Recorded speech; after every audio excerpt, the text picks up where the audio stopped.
Nouvelle question, est-ce que vous avez des nouvelles du Brexit? Oui, les nouvelles du Brexit, et ça va me permettre de faire le rapprochement avec ce que je viens de dire à l'instant. On a appris ces jours-ci que George Soros, vous savez, ce fameux milliardaire d'origine hongroise, qui a été à l'origine de la Open Society, le mouvement Haute-Port, etc., qui a essayé d'agiter les révolutions de couleur à travers un petit peu toute l'Europe et le Moyen-Orient, etc. On a appris que M. Soros a donc versé, par l'intermédiaire de ses fondations, quelque chose comme, je crois, 450 000 ou 480 000 dollars à une organisation au Royaume-Uni dont l'objectif déclaré est d'essayer d'empêcher le Brexit et de faire revenir le gouvernement par des manœuvres médiatiques de déstabilisation du gouvernement de Theresa May.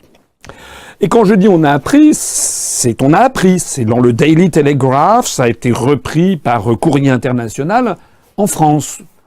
Par seulement Courrier International, vous savez, c'est ce magazine qui fait des traductions c'est un hebdomadaire qui fait des traductions de la presse mondiale. Je n'ai pas vu une seule fois que ça a été mentionné sur TF1, sur France 2, sur France 3, sur France Info, etc. Je ne l'ai pas vu. Il s'agit pourtant d'un complot.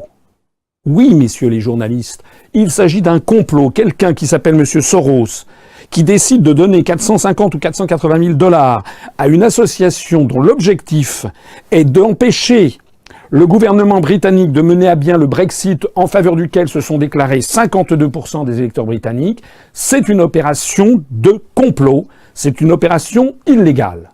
D'ailleurs, je ne suis pas le seul à avoir protesté puisque le ministre des Affaires étrangères britannique, Boris Johnson, en personne hier ou avant-hier, a justement fait des déclarations pour dire que le Brexit était menacé par des menées à l'intérieur du Royaume-Uni d'associations qui essayaient de le faire échouer.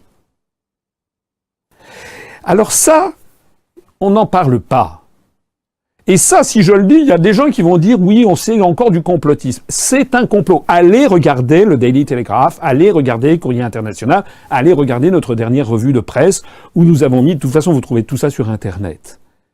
Pourquoi les grands médias français, les mêmes qui m'avaient sommé le 12 avril 2017 de dire que Bachar el-Assad avait gazé sa population alors qu'un an après, même Macron fait machine arrière en disant on n'a pas de preuves, ces mêmes médias refusent de dire aux Français qu'il y a actuellement un monsieur qui s'appelle George Soros qui finance des actions illégales au Royaume-Uni pour faire échouer le Brexit.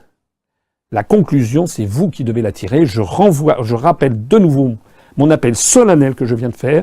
Il faut que le plus grand nombre d'intellectuels français, mais des gens également du show business, du sport, etc., se mobilisent en disant ça suffit. Ces incriminations de complotisme et de conspirationnistes, ça ne peut plus durer, sinon nous allons léguer à nos enfants et aux petits-enfants une société totalitaire de type orwellien.